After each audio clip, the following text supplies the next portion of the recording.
This is your News Source Evening Bulletin for today, Monday, the 21st day of November in the year 2022.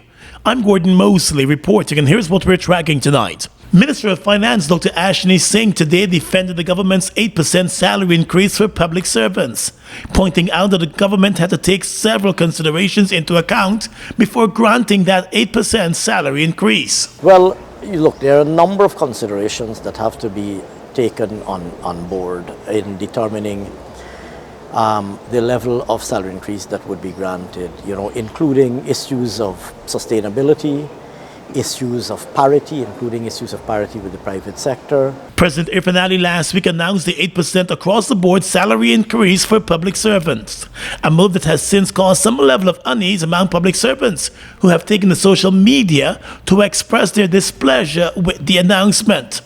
The parliamentary APNU-AFC opposition and the Public Service Union have slammed the government's imposition of the 8% salary increase, calling it unconscionable in wake of the high cost of living. But the finance minister said the percentage chosen by the government reflect the optimal balance of the factors which had to be taken into consideration. He did not, however, address what seems to be widespread dissatisfaction with the 8% offer. We have an obligation as a responsible government to be mindful of the consequences that flow from the salary increase that we grant.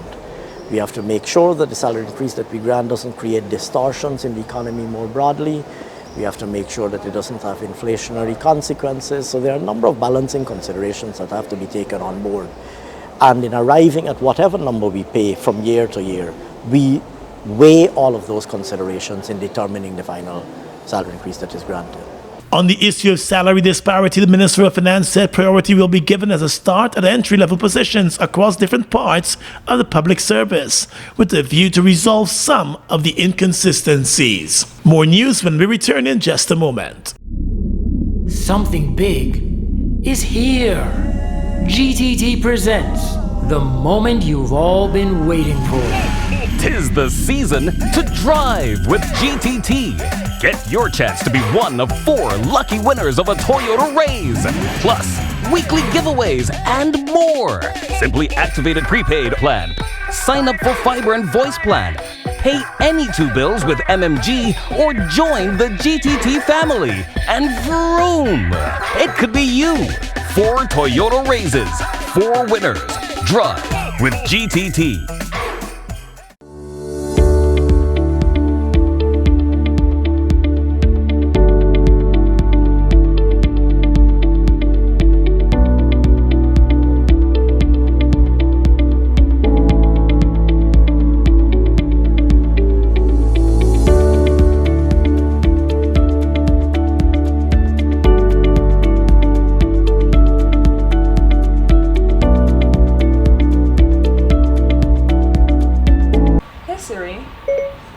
Where's the biggest Black Friday sale this year? I found this on the web for you. It's Giftland's biggest sale ever this Black Friday from Monday 21st to Friday 25th November. Get up to 80% off on electronics, household items, clothing, shoes, accessories, cosmetics, furniture, and much more. Hey Siri, direction to Giftland Mall, please. Getting directions to Giftland Mall. Sorrel making, hey, garlic stirring, hey, ham and black cake eating. Now this is Christmas. 'Tis the season to get what you've always wanted with a little help from Republic Bank. Same day approvals apply online. It's time to make it happen for yourself and your family. Get cash back for the best Christmas ever. Sorrel making, hey, garlic stirring, hey, ham and black cake eating. Now this is Christmas. Republic Bank, we're the one for you. Mobil 1 is more than oil. It's many oils. It transforms at the molecular level. When cold, it's thicker than honey. When hot, it's thinner than water. Mobil 1 adapts and readapts to last longer. 16,000 kilometers between oil changes. That's your engine evolved. Guyana is the authorized distributor of Mobil lubricants. Get in the game with Buster. Win a full gaming setup, Xbox X, gaming chair, gaming speaker and headset, or any free of over 60 weekly prizes like Oculus Quest 2, Mini 2 drone, Nintendo Switch, and many more top gaming prizes. Check below for details.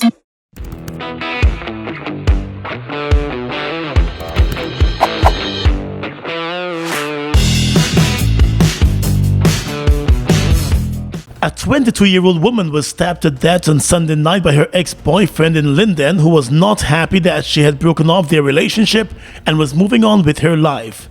The woman, Kelly Charlotte, worked as a teacher in Linden. On Sunday night, she was at home with her sister when the suspect, 28-year-old truck driver Leston Baines, turned up at the house to return the couple's young child. The man attacked the 22-year-old just as she opened the door. The police said she screamed out for her sister, who ran to her assistance and noticed the man stabbing her. He escaped from the area as the sister rushed the young woman to the hospital. But she and this young man been getting some problem for a couple months. And she gave me Thursday off and she told me, Ryan, this bite tell me go back with where I come from. She just come from school, you know. Tell she go back with where she come from. So she just walk and she come and she started telling me she need no move, she want to look for some place to rent. Can she stay? I said, girl, you could stay here. How long you want? Because me and she asked me and my child alone is leaving. This was me and she first, but she moved out and go with him. So she tried to get out of the relationship for a while, and then last night she said he came to drop back the child, and dropping back the child wasn't coming inside right. And I had somebody here, I was doing somebody here.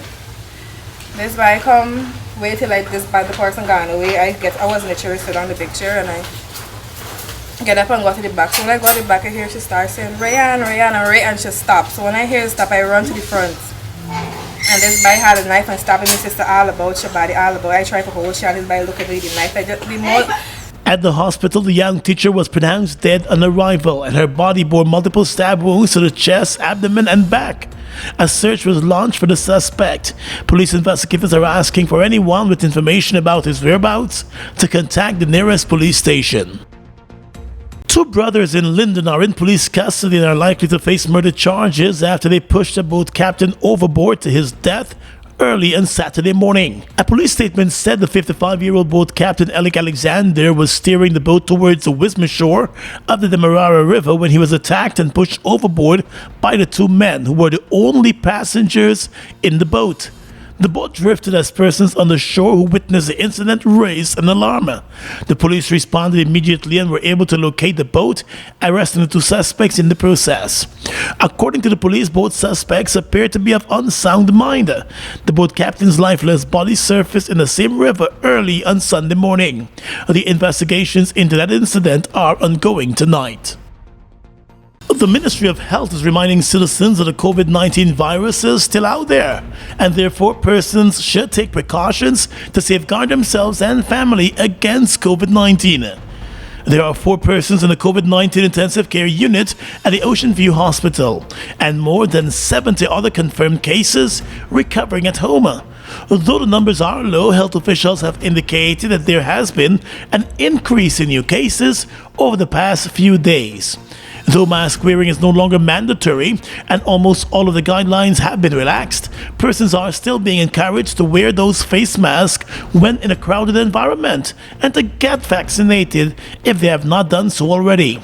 With the busy holiday season approaching, citizens are being encouraged to remember the safety measures that they should employ to guard themselves against COVID-19. It's November already and soon it will be Christmas, so we at John Lewis Styles are giving away one Amazon Echo Show every week in November and every day in December. Stream music and videos, make video calls and control smart devices, alarms, reminders and lots more. Every $5,000 spent gives you a chance to win when you shop for clothing, footwear, watches, fragrances, handbags, luggage and accessories. So visit us on Waterloo Street. John Lewis Styles, simply different. GBTI Quick Cash Christmas is back, just the way you like it. Get up to $500,000 easy for anything you want this Christmas. We ain't waiting on Santa. We buy and we own this Christmas. Apply at your nearest branch or online at www.gbtibank.com from October 15th to December 31st. GBTI, we see Christmas through your eyes. Terms and conditions apply. A very Merry Guyanese Christmas. For Finance Minister Dr. Ashley Singh today warned again that legal action can be taken against those employers who are not paying over the NIS contributions for their staff members to the National Insurance Scheme. He said the practice appeared to be causing chaos in the NIS system, especially when persons attain pensionable age and apply for their benefits. Speaking on the sidelines of an event today, the Minister of Finance said there are too many complaints about the problem. There are employers out there who are either not deducting NIS or not paying it over. This is against the law. And I've said to the NIS board, we should invoke the law and take legal action against employers who are breaking the law, either by not deducting, making NIS deductions, or are deducting and not paying over to the NIS. And my instructions to the NIS management and board are that they are to invoke the provisions of the law and take those employers to court. We don't want to end up in that route. We would prefer not to. But if it proves to be unavoidable, then we may very well have to go that route. Dr. Singh urged that every person who is employed must ensure that their NIS contributions are up to date. He said persons should frequently check in with the NIS to ensure their employers are not defaulting on the contributions. Active contributors have a responsibility as well. A responsibility to ensure their contribution record is up to date long before they achieve retirement age. Request a contribution statement, ensure your record is up to date, and if your record is not up to date, approach your employer to get the records up to date so that you don't find yourselves in a situation where when you attain age 60, you suddenly have to scramble to fix a problem that could have been fixed real time. Over the weekend, President Irfan Ali urged the National Insurance Scheme to address long-standing issues facing military veterans who are not able to access their contributions due to insufficient contributions, although some have proven that they have worked long enough to surpass the threshold. The Minister of Finance observed too that such an issue is a national one and one that must be addressed soon. 3 Berbice men were arrested over the weekend after they were linked to the discovery of more than 100 pounds of marijuana in the trunk of a car. According to a statement from Kanu, its agents noticed the car parked on a public road at Springlands on Friday. During an operation in the area, no one claimed ownership. A search of the car revealed the presence of more than 100 pounds of marijuana in the trunk. The car and the marijuana were confiscated. The following day, a 64-year-old man, Stuart Hamer, turned up at the police station claiming ownership of the car. He said he was hired by 2 men to transport the illegal cargo to the quarantine area. Hamer identified the other 2 men, Jeremiah Smith and Damian Hines, leading to their arrest. The 3 have since been booked on marijuana trafficking charges. Kanu has noticed an upsurge in the efforts to traffic marijuana in the Berbice area. In the past few months, there have been several busts and a number of arrests. Telecommunications giant GTT has announced that more than 55% of its customers who were on the broadband service have switched over to its fiber internet service. According to the company's chief executive officer Damian Blackburn, 2022 has been a remarkable year for the company, with 105,000 homes connected to GTT fiber. People are actively getting onto the fiber. We're switching customers from our DSL service. Lots of customers are going straight from landline straight to fiber broadband. We've increased the speeds on the fiber. The plans that we're offering now, the Voice Plus plans, are starting at 100 meg. And if you'd have thought about that a couple of years ago, you're getting 100 meg speed minimum, 100, 200, 300. Amazing stuff. Mr. Blackburn made those comments while speaking at the launch of the company's Christmas promotion, 'Tis the Season. He said in keeping with its commitment to the people of Guyana, GTT is currently working to have its fiber network passing through 75% of the homes in the country within the next 2 years. According to the GTT CEO, Guyanese deserve nothing less, and it's for that reason that the telecommunication company is providing the country with what he says is the best internet service when compared to other global communication giants. It is the best service in the world. There is no difference between the GTT fiber service that you have here than what people are getting in the US from the big carriers there, and we are further ahead in the rollout of fiber as a percentage of homes than any of those carriers in the developed world. So that is an amazing thing to think about. It was also noted that the company has also upgraded its mobile network. Mr. Blackburn said too that through its Business Solutions program, local businesses are able to capitalize on the company's internet and voice solution packages through the Connects plans.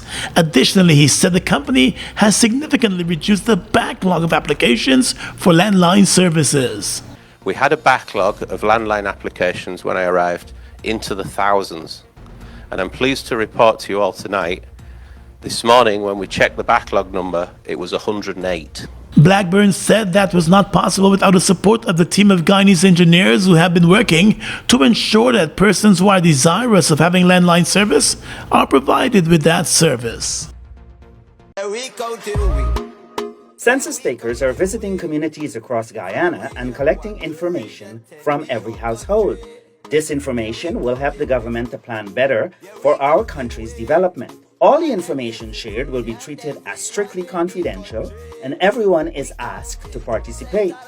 No one should be alarmed about any question asked, because the answers provided will help to improve living standards, decrease community crime rates, and improve access to housing and healthcare, among other benefits.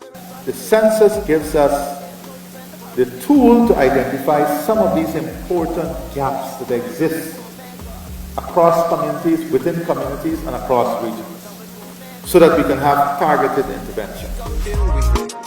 Yeah, we counting way from region 1 to region 10, the whole country. Yeah, we counting way.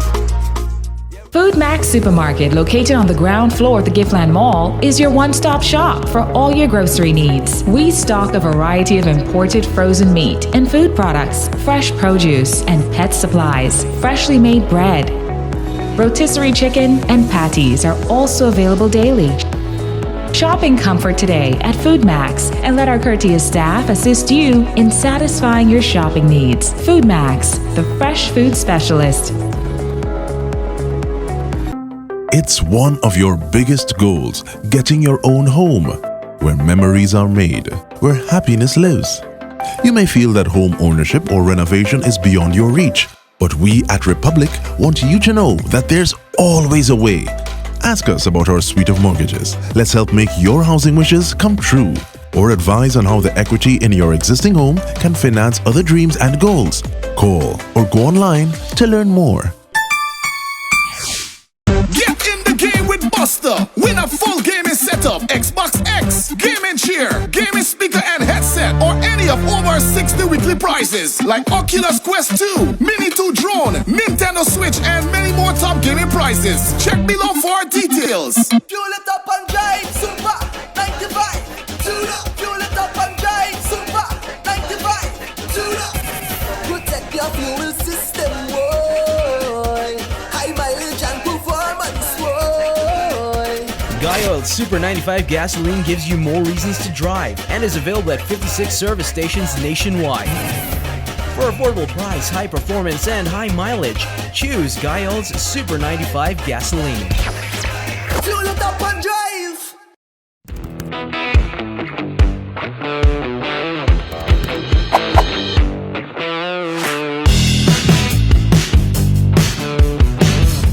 Across the region tonight, Canada has sanctioned former Haitian President Michel Martelly and 2 former prime ministers for financing gangs, Canadian authorities have announced. It's the latest in a series of measures targeting alleged backers of Haitian criminal groups. Back in September, Haitian gangs created a humanitarian crisis by blocking a fuel terminal for nearly 6 weeks, halting most economic activity and triggering UN discussion of a possible foreign strike force to open the terminal. Canada and the US have sanctioned political leaders who allegedly financed the gangs, which, according to policymakers, are backed by Haitian elites. Radio Canada journalist Louise Broutin wrote on Twitter that the sanctions targeted Martelly, as well as former Haitian Prime Ministers Laurent Lamotte and Jean-Henri Siant. Bermuda's transport minister has said that the 2023 cruise season is so far living up to expectations. Minister Wayne Ferber told members of parliament that the territory will welcome at least 223 cruise ships during the 2023 season. He said over 80% capacity projections estimate 559,000 cruise ship passengers, and revenues estimated at $146.3 million in passenger and cruise spending, with a further $23.6 million in passenger tax, $10.2 million in transport infrastructure tax, and $6.6 million in visitors fees. He said that Bermuda's contract partners, Norwegian Cruise Line and Royal Caribbean Cruise Line, will bring a combined 171 cruise calls in the season. The calls include 84 stops from Norwegian's large ships and 21 from Royal Caribbean's Celebrity brand. The Seabourn Ovation from Seabourn Cruise Line will debut in Bermuda in April of next year. And finally tonight, international news. An earthquake on the main Indonesian island of Java has killed at least 162 people and injured hundreds. The 5.6 magnitude quake struck Cianjur town in West Java at a shallow depth of 6 miles, according to the U.S. Geological Survey data. Scores of people were taken to the hospital, with many treated outside. Rescuers were working into the night to try to save others thought to still be trapped on the collapsed buildings. The area where the quake struck is densely populated and prone to landslides, with poorly built houses reduced to rubble in many areas. Earlier, Indonesia's National Disaster Mitigation Agency said at least 62 people had died, according to the latest available figure. Speaking to local media, one official said some 326 people had been injured. And that's your News Source Evening Bulletin for tonight. I'm Gordon Mosley, reporting and encouraging you to stay safe.